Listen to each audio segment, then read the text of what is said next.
नमस्कार, मैं रुचि। आप देख रहे हैं जन संदेश टाइम्स। अमेठी और रायबरेली लोकसभा सीटों के सस्पेंस से पर्दा उठ गया है, लेकिन यहां उन नामों की घोषणा हुई है जिसके बारे में कयास भी नहीं लगाया जा रहा था।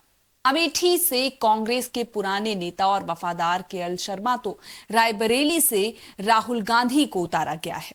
अब सवाल ये उठ रहे हैं कि आज के दौर में राहुल गांधी के लिए परिवार की परंपरागत सीट की राह कितनी आसान होगी।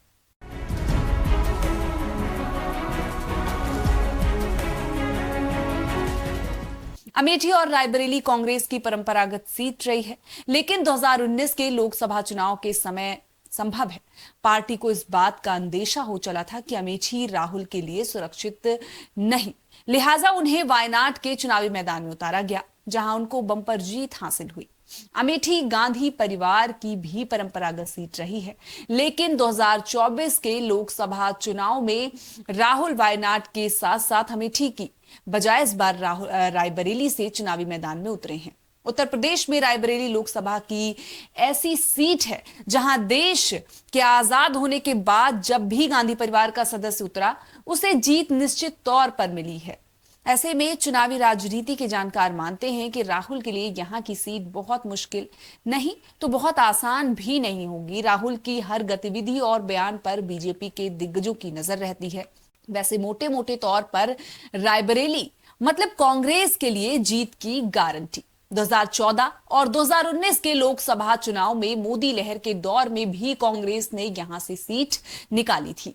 पूर्व प्रधानमंत्री इंदिरा गांधी हो या उनके बाद सोनिया गांधी, यहां दोनों की जीत सुनिश्चित रही है। इतिहास के आईने में देखें तो आपातकाल के बाद महज 1977 के लोकसभा चुनाव में यहां इंदिरा गांधी को हार का सामना करना पड़ा था। ये इंदिरा विरोध का दौर था और समाजवादी नेता जयनारायण को जीत मिली। उन्होंने इंदिरा गांधी को 52,000 वोटों से हरा दिया था। जयनारायण ने इससे पहले भी 1971 में चुनाव में इंदिरा को चुनौती दी थी, लेकिन तब हार गए थे। यहां ऐसा सवाल है जो आज हर किसी की जुबान पर है। राहुल गांधी के वायनाड के साथ साथ रायबरेली से भी चुनाव लड़ने पर बीजेपी को निशाना साधने का मौका मिल गया है। बीजेपी परिवारवाद के नाम पर हमला तो कर रही है, साथ ही बीजेपी यह कहकर भी दबाव बनाने में जुट गई है कि राहुल वायनाड से भी हार रहे हैं, इसलिए उन्हें रायबरेली लौट कर आना पड़ा। हालांकि राहुल गांधी के लिए रायबरेली की सीट का मतलब है दादी इंदिरा गांधी और मां सोनिया गांधी की विरासत। सोनिया साल 2004 से ही 2019 तक यहां लगातार जीत दर्ज कर रही हैं। मोदी लहर में बीजेपी उनको हरा नहीं सकी। 2024 के लोकसभा चुनाव में कांग्रेस और सपा इंडिया अलायंस के पार्टनर्स हैं। बता दें कि राहुल गांधी और अखिलेश यादव फिर से साथ हैं और हाथ मिला चुके हैं। कांग्रेस को सपा का भी समर्थन प्राप्त है। रायबरेली में विधानसभा की 5 सीटें हैं, जहां समाजवादी पार्टी के पास 4 और बीजेपी के पास 1 सीट है। ऐसे में सपा गठबंधन से कांग्रेस को फायदा मिल सकता है।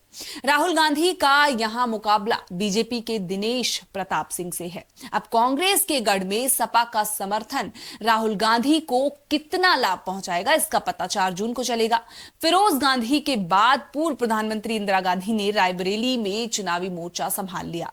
बता दें कि उन्होंने 1967 से 1971 तक जीत दर्ज की। 1975 से 77 तक देश में आपातकाल का दौर रहा। 1977 के चुनाव में जयनारायण से वो हार गई, लेकिन 1980 में उन्होंने वापसी की। तब उन्होंने रायबरेली के साथ साथ संयुक्त आंध्र प्रदेश में मेंढक सीट से भी चुनाव जीता था। ऐसे में उन्होंने रायबरेली को छोड़कर मेंढक को बनाए रखा। आगे चलकर जब राहुल गांधी ने चुनावी राजनीति में कदम रखा तो सोनिया ने राहुल को अमेठी सीट दे दी और खुद रायबरेली चली आई।